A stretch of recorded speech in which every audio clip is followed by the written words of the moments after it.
So you want to make banana muffins, awesome. But let's talk about the importance of why you should measure your mashed banana when you're making banana muffins. Because bananas come in so many different sizes, it's really important to measure your amount of banana. So let's talk about how you're going to measure it. First of all, I would recommend that you start off with really ripe bananas. So I would not recommend using a banana that looks like this because it's not going to be as sweet. So put these aside and let them ripen. I would also say this is probably not your best bet, but if this is all you got, you should make it work.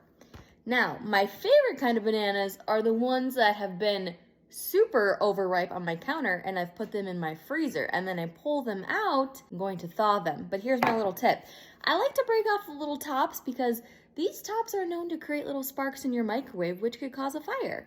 Once you've microwaved your thawed bananas, you're just going to open them up and dump them into the bowl. Next, you can take a fork or a potato masher and you're gonna mash these really well until they're really mashed. When you have what looks like banana ice cream, you're gonna start to measure it out.